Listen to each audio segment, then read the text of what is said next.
Uma vez em Hebreus, capítulo 13 e versículo 13.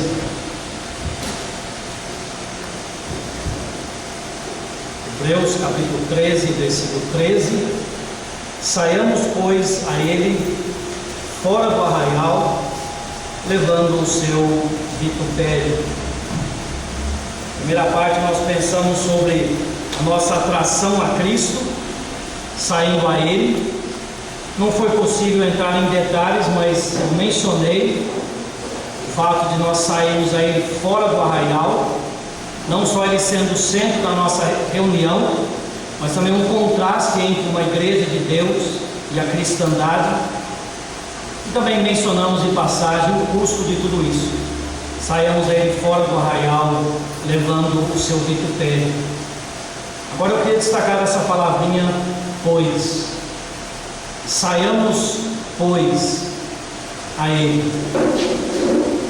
Conversando com Paulo, nós prometemos evitar gramática, nós já cansamos vocês com esse assunto, mas basta dizer que a palavrinha pois, por si mesma, ela não quer dizer nada, sozinha ela não quer dizer nada,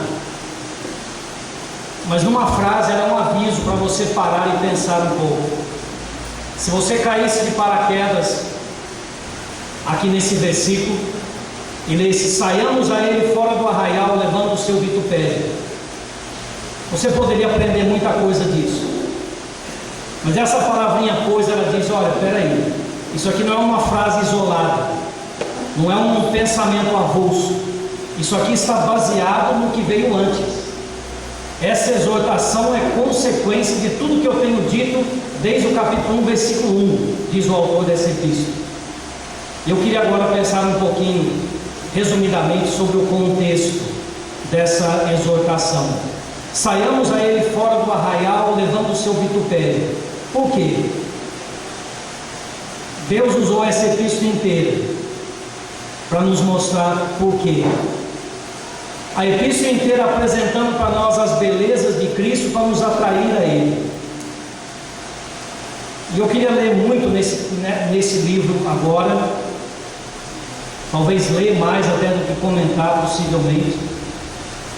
Mas primeiro eu queria falar que realmente me impressiona essa preocupação de Deus.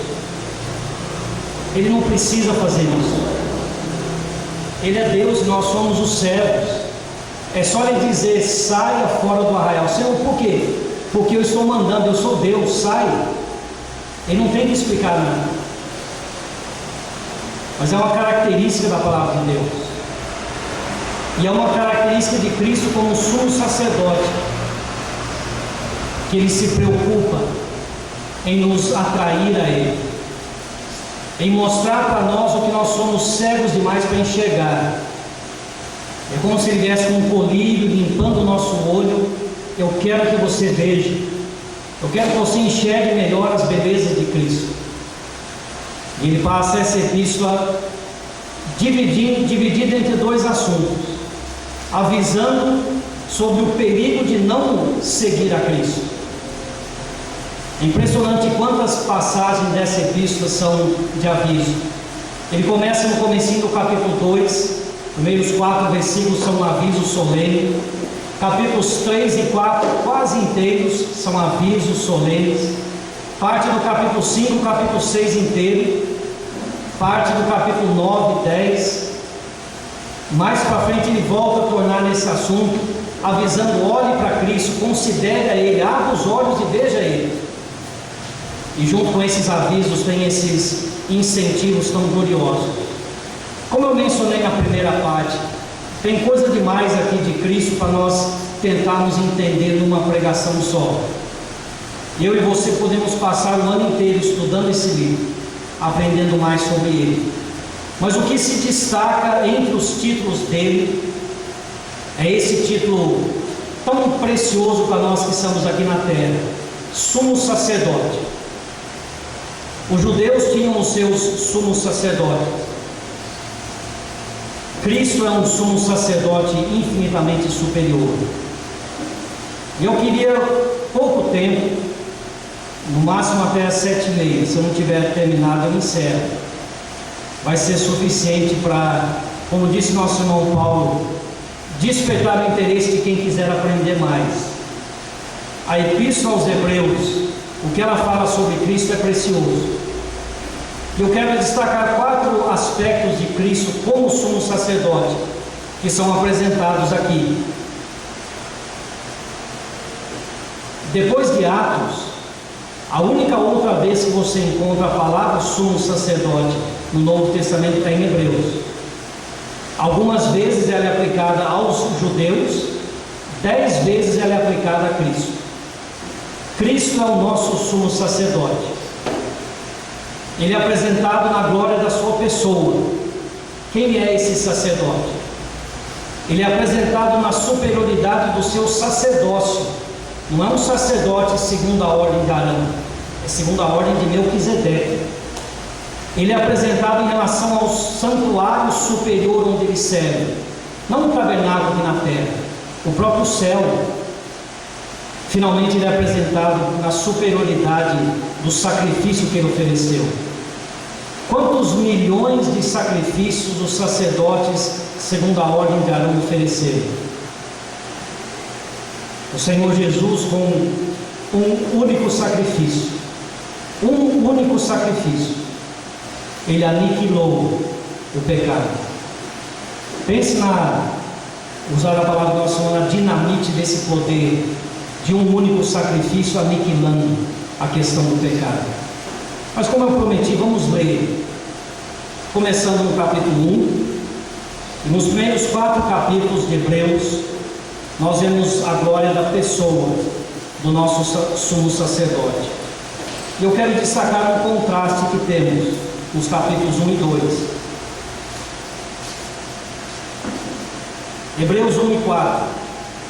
Vamos ver de novo o versículo 2 e 3, são tão preciosos. A quem constituiu herdeiro de tudo, por quem fez também o mundo, o qual, sendo o resplendor da sua glória e a expressa imagem da sua pessoa, e sustentando todas as coisas pela palavra do seu poder, havendo feito por si mesmo a purificação dos nossos pecados, assentou-se à destra da majestade nas alturas, feito tanto mais excelente do que os anjos, quanto herdou mais excelente nome do que eles.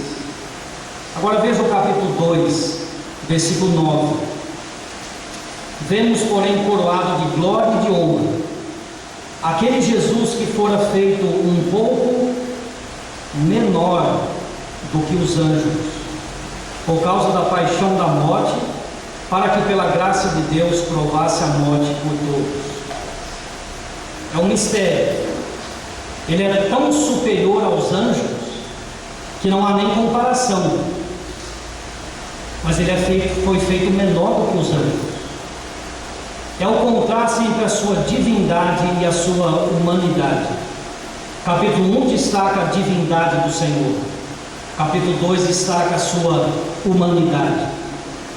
O capítulo 3 começa fazendo referência a isso, quando nos diz para considerar, capítulo 3, versículo 1, considerai a Cristo Jesus, apóstolo e sumo sacerdote da nossa confissão.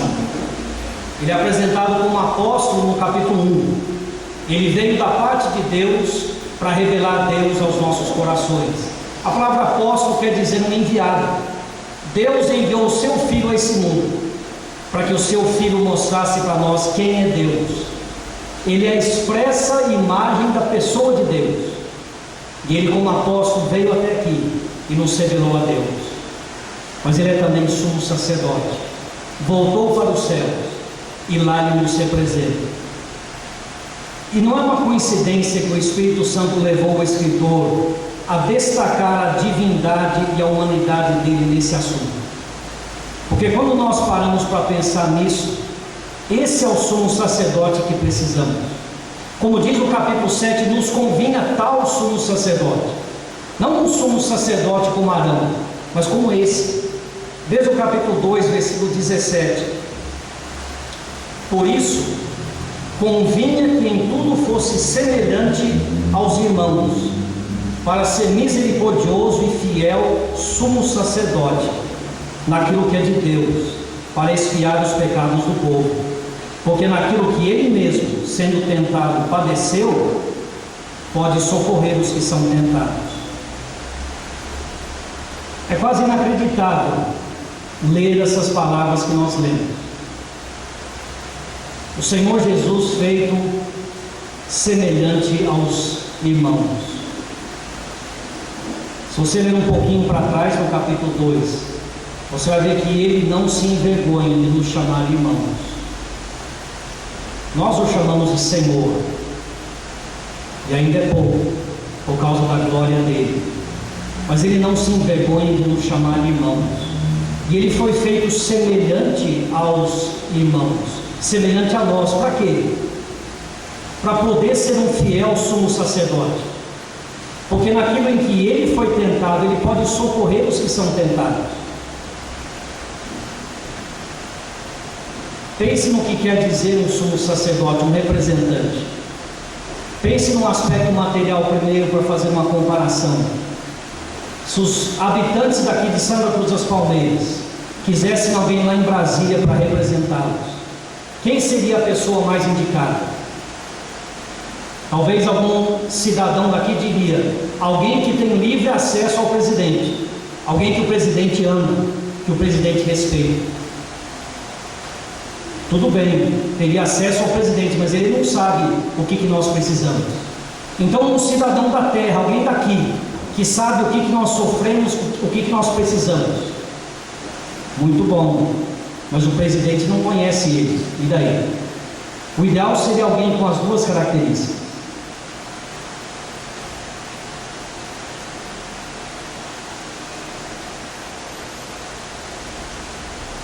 O sumo sacerdote que Deus nos deu, quando ele está na presença de Deus, ele está em casa. Ele é o Filho de Deus. Isso não quer dizer filho como nós usamos alguém que nós criamos. Ele é coigual com Deus, ele é Deus. Quem me representa no céu não é um homem, não é uma mulher, não é uma igreja, não é uma instituição, é o próprio Filho de Deus.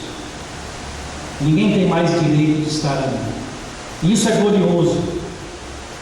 Mas eu acho mais, não sei se seria glorioso a palavra, mas mais precioso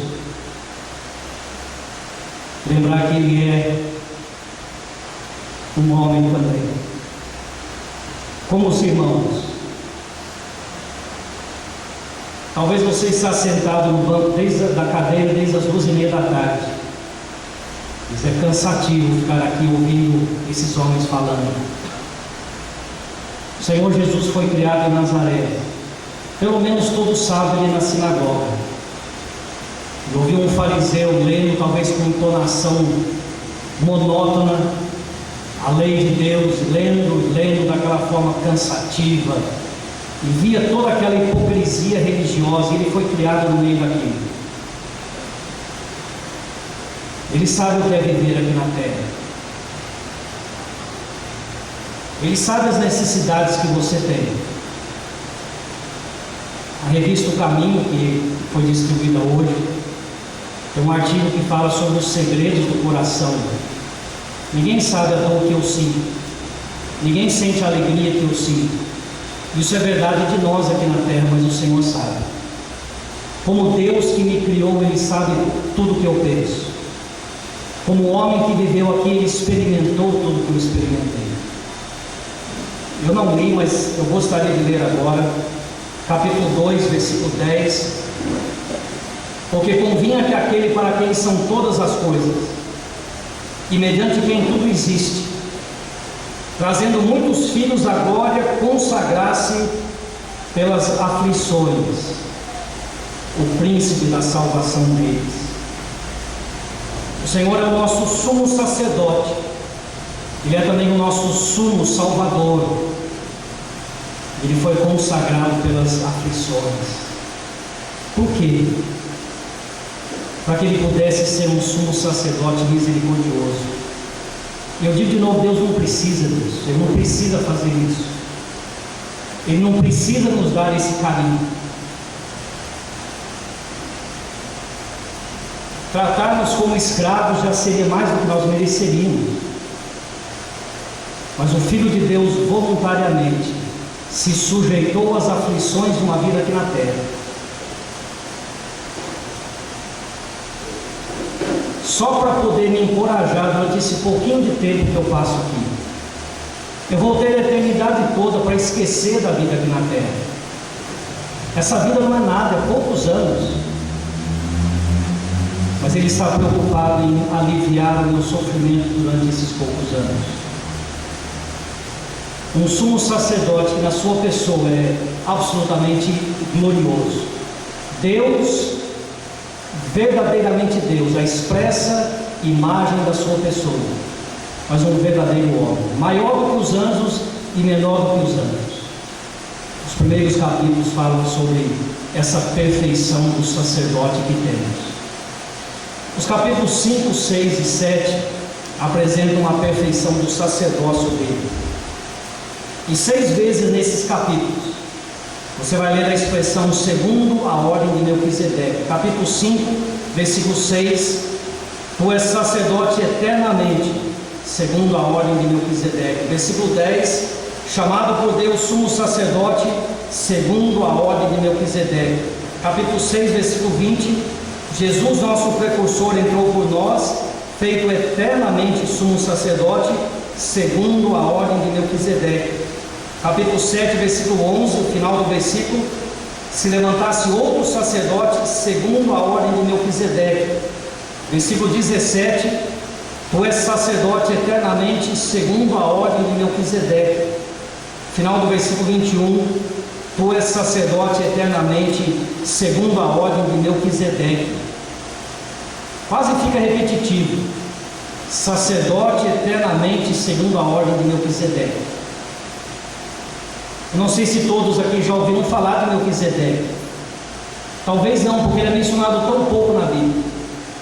Aparece em Gênesis 14, desaparece de novo. Uma citação no Salmo 110, que essa citação repetida aqui vez após vez: Tu és sacerdote eternamente, segundo a ordem de Melquisedeque. E aqui em Hebreus, só isso. Quem era esse Melquisedeque? Quando você lê o livro de Gênesis, talvez o que mais vai te impressionar a primeira vez que você lê é quantas genealogias tem aquele livro. Parece que todo mundo, pessoas que nunca mais aparecem na Bíblia, Deus dá a árvore genealógica deles. Filho de fulano, nasceu quando o pai tinha tantos anos de idade, assim por diante. E Melquisedeque? Melquisedeque aparece na Bíblia de repente. Não é porque era um homem sem importância. Ele era tão importante que Abraão, diz Hebreus, leia depois esses capítulos, Abraão pagou dízimos para Melquisedeque, e Melquisedeque abençoou Abraão. Isso é a única coisa que sabemos dele lá de Gênesis 14. Abraão voltava de uma guerra, se encontrou com ele abençoou Abraão, e Abraão deu os dízimos para Melquisedeque. Como diz o escritor da Epístola aos Hebreus, Melquisedeque é muito superior a Abraão.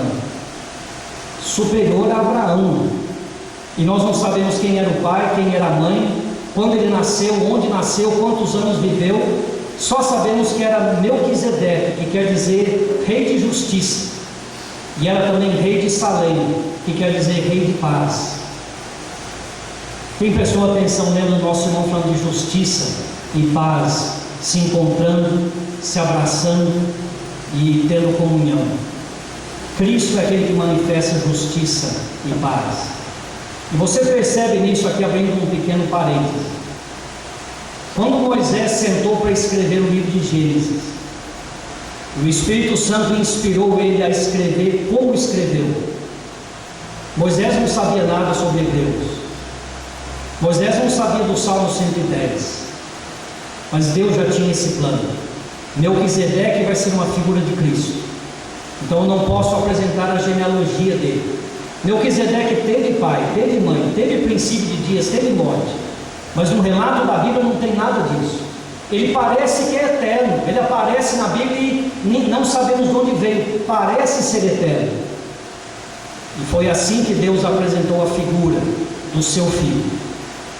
Não como sacerdócio de Arão, mas como o sacerdócio de Melquisedeque, um sacerdócio eterno. Se você puder ler esses 3 capítulos, 5, 6 e 7, com calma depois, você vai ver a riqueza de ensinos que é extraído disso. O contraste entre esses 2 sacerdócios. Eu só vou ler a conclusão do capítulo 7 e chamar a atenção para algumas coisinhas só. Capítulo 7, versículo 23. Na verdade, aqueles, falando dos sacerdotes da ordem de Arão, aqueles foram feitos sacerdotes em grande número, porque pela morte foram impedidos de permanecer. Mas este, o Senhor Jesus, porque permanece eternamente, tem um sacerdócio perpétuo.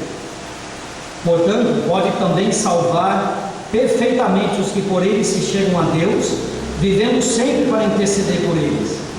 Porque nos convinha, ou em português mais claro, nós precisávamos de tal sumo sacerdote, santo, inocente, imaculado, separado dos pecadores e feito mais sublime do que os céus, que não necessitasse, como os sumos sacerdotes, de oferecer cada dia sacrifícios, primeiramente por seus próprios pecados e depois pelos do povo, porque isso fez ele uma vez, oferecendo-se a si mesmo. Porque a lei constitui sumos sacerdotes a homens fracos, mas a palavra do juramento, que veio depois da lei, constitui ao Filho, perfeito para sempre. Os sacerdotes, segundo a ordem de Arão, eram impedidos de continuar pela morte. Serviam dos 25 aos 50 anos, depois começaram dos 20 aos 50, depois chegava a morte e eram impedidos de permanecer. O Senhor Jesus é feito sacerdote eternamente, segundo a ordem de Melquisedeque.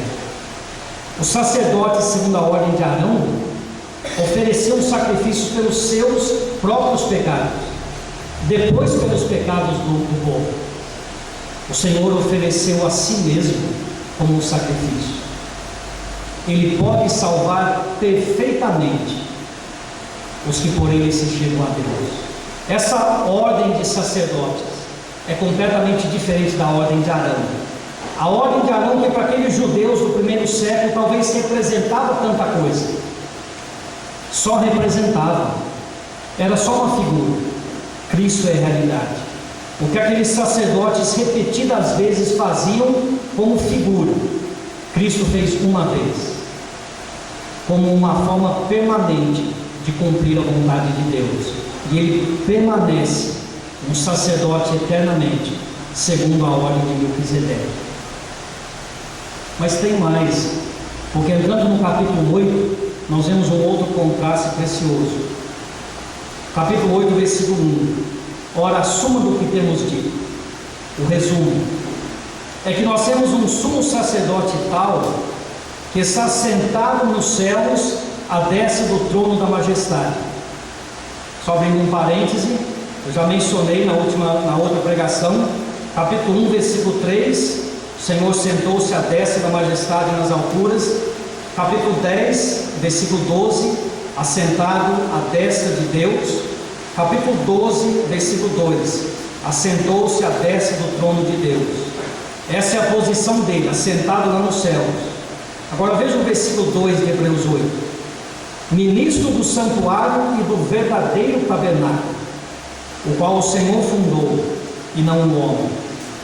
Capítulo 9, versículo 2. Um tabernáculo estava preparado, o primeiro, em que havia o candelabro, a mesa, os pães da proposição, ao que se chama o santuário.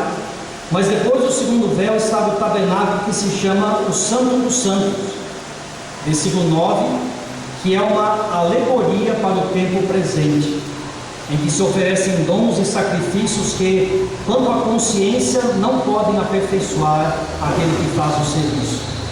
Mais para frente, no capítulo 9, versículo 23, de sorte que era bem necessário que as figuras das coisas que estão no céu assim se purificassem, mas as próprias coisas celestiais com sacrifícios melhores do que estes. Eu queria destacar duas coisas aqui nesses capítulos 8 e 9. Os capítulos 8 e 9 mostram que o nosso sumo sacerdote ele serve num santuário incomparavelmente maior do que o santuário onde Arão se servia.